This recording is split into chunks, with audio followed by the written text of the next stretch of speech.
सकाळपासून जशी मेनू गेली तशी मिलेगी तुमको एसी से भी कूलिंग हवा। क्या बनाए सब्जी को छोले।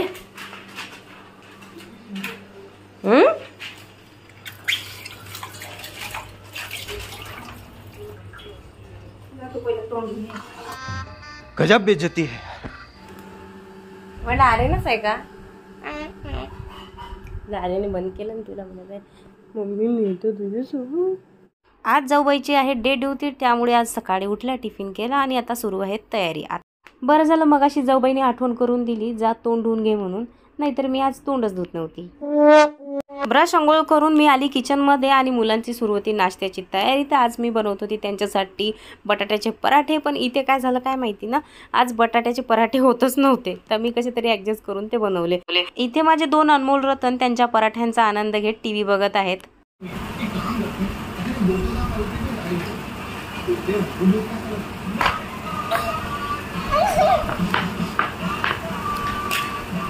बस जेवते मी आता। तर इथे केले मी आता प्रमोशन, 1-2 प्रमोशन केले, टी-शर्टचं प्रमोशन केलं आणि आरुदादाचं कंटिन्यू सुरूच आहे। मला करमत नाही, रडणं सुरू आहे, मग मी त्याच्या जवळ बसलेली आहे हॉलमध्ये। आणि आमच्या बिट्टूची घाई चालली, मला पास्ता खायला दे, पास्ता खायला दे। अरे रुको भाई जरा सबर करो। आज आरू आणि बिट्टूने सेम मॅचिंग घातलेलं आहे। चला आता आम्ही जेवण करतो। मी मगाशी जेवण केला, आता मुलांचं राहिलं आणि माझे मिस्टर आले, आता मुलांना जेवण देते। तोपर्यंत तुम्ही माझा व्हिडिओ कंटिन्यू बघा आणि मी भेटते तुम्हाला जेवण झाल्यानंतर। कालपासून आर्यनचं एकच गाणं सुरू आहे, करमत नाही आणि रडत आहे, आणि तो असा करत आहे तर आम्हाला सुद्धा करमत नाहीये। करू तो साला कॅरेक्टर ढिला है। आठवते का तुम्हाला या गाण्याच्याच वेळेस तुमची आणि माझी भेट झाली होती, या पिक्चरच्या वेळेस? हो, हा रिलीज झाला होता आणि मग तुम्ही माझे हिरो माझ्या जीवनात आला। रुको जरा सबर करो। हिरो नाही झिरो। हा पिक्चर रिलीज झाला होता त्यावेळेस मीनूचं लग्न झालं होतं आणि मग हे माझ्या जीवनात आले आणि मग हे माझ्या आयुष्यामध्ये आले। लाजलंय। आता बनवत आहे मी मुलांसाठी 2 मिनिटमध्ये होणारी मॅगी, पण आजपर्यंत ती 2 मिनिटात कधीच झालेली नाहीये। मी मॅगी बनवतच होती, तेवढ्यात आल्या आमच्या इथे भांडी घासणाऱ्या काकू, मग त्यांच्यासोबत पण थोड्या गोष्टी गप्पा केल्या।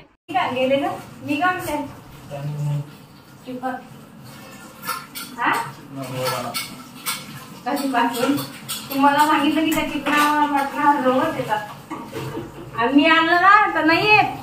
काकू सोबत गोष्टी गप्पा करत मी माझ्यासाठी चहा पण ठेवून दिला, कारण मला आली होती चहाची तलब। आज सकाळपासून जशी मेनू गेली तशी या दोघांनी एवढा त्रास दिलाय मला की बस। पण बिट्टू तर कमी देत आहे, पण आर्यन सकाळपासून खूपच त्रास देतोय। काय झालं? करमत नाही आहे तसं सांग, मी काय करू शकते? पूरे स्कूल के सामने अपना मजाक बनवाना माहित नाही तर कोणाला माहिती आहे मी काय करू शकते आता? करमत तर कोणालाच नसते, करून घ्यायचं असते। जा बाहेर खेळून ये थोडा वेळ। मग कालपासून आर्यन आम्हा दोघींना असाच त्रास देत आहे आणि असाच रडत आहे, स्वतःला सुद्धा त्रास करून घेत आहे। काय झालं?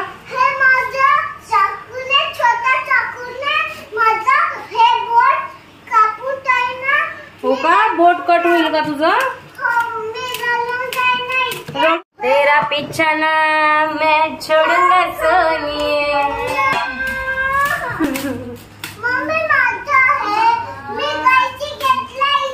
अच्छा,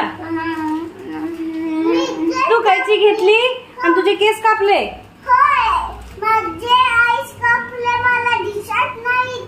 अरे आता कसं करायचं?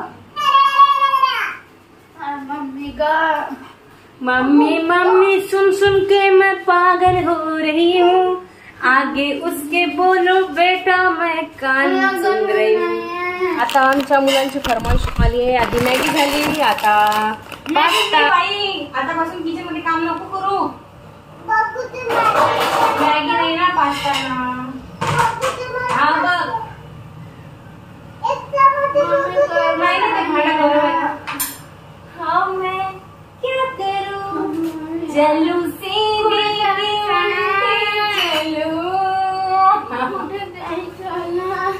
ये बच्चे ने मुझे पागल करके रखे है. मला करमत नाही. आपलं घर सोडून आपण कुठे गेलो तरी काही थोड्या वेळाने बाहेर जरी गेलो तरी घरी वापस यावं लागतं. कुठेही गेलो तरी घरीच वापस येणार. हे ना काय सांगू तुला, माझं डोकं खराब भरून मारोय. आणि असं रोंदू दाखवते म्हणजे मला काढू नको. आणि आता मगापासून माझ्या मागे सरळ सांग मी काय करू शकते बाळा. चला तुला म्हटलं चौकात चल माझ्यासोबत. मी चौकाच्या व्यतिरिक्त कुठे घेऊन येतो. सकाळपासून आमचं एकच गाणं सुरू आहे. गाडी तिथेच अटकलेली आहे. सकाळपासून पण हा जेवलेला नाही. थोडीशी मॅगी खाल्ली आणि मग त्यांच्यासाठी आता पास्ता बनवलाय. दोघांचा पास्ता वगैरे खाऊन झाल्यानंतर दोघांनाही जवळ घेतलं, गोष्टी गप्पा केल्या, खूप हसवण्याचा प्रयत्न केला. पण तिथे काहीच नाही. आर्यनचं एकच गाणं सुरू. अगं तुला गरम होतंय ना.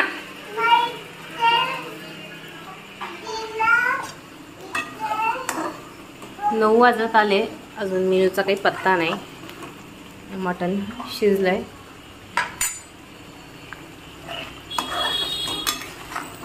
बरोबर स्वयंपाक झाला आणि मी जेवणाला बसली तेवढ्यात मीनू आली. मग काय मीनूला म्हटलं तू पण घे जेवण, आपण दोघी जेवण करूया. मीनू आल्यानंतर आर्यन खूप शांत झाला आणि त्याची जी चिडचिड होती ती पण बंद झाली. का बरं तू लेट आली? हा किती पागल झाली मी घरी. अजून माझं डोकं दुखत आहे. माझे डोकं दुखत आहे बाई. तू तरी ते व्यस्त करून ठेवला होता फोन. काम होते एवढे कामामध्ये कंटिन्यू मला किती पागल केलं त्याने. अरे बापरे. मीनूच्या बेडरूमचा एसी जो आहे तो बंद पडलाय. आता त्यांना आठवलं की आपल्याकडे हा कूलर घेऊन जायचा आहे. मग काय भाऊजी आणि माझे मिस्टर लागले इथे कामाला. त्यांना मदत करायसाठी आर्यन सुद्धा मदतीला आला. आणि खाली तुम्ही बघितलेलंच आहे की बिट्टू मस्त मोबाईल मध्ये काम पण बघत आहे आणि मोबाईल पण बघत आहे.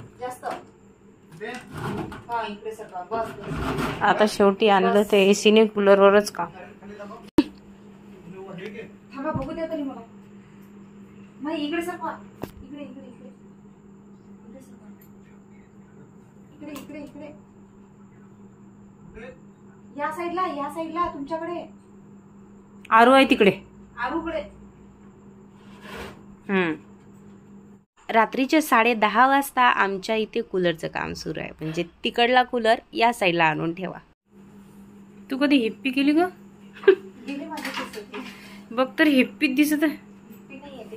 ए केस गेले नाही ते छोटे छोटे लेअर कट केलेली समोरची ती आहे. खरंच हेप्पी दिसत आहे. तू नंतर तुझा व्हिडिओ बघशील. नाही रात्रीच सुचलं. हिची कमतरता होती बिट्टूची. हो ना. चप्पल घालून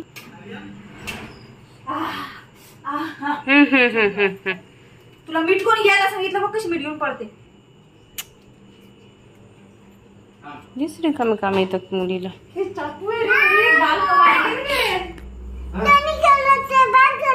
बिट्टू मम्मी बॅड गर्ल आहे ना. एवढी मदत तरी करत आहे माझा नवरा. मी म्हटलं असतं ना माझ्या नवऱ्याला की चला की चला बरं आपल्याला कूलर लावायचा, तर अजिबात मदत केली नसती, लावलंही नसता. अब मिलेगी तुमको एसी से भी कूलिंग हवा. आता उद्या मस्त ते पूर्ण पॅक करावं लागून. पॅक नको करू ते वारा नाही त्याचा. 11 वाजले. मी जरा क्रीम लावले म्हणून मी जरा अशी बोलत आहे.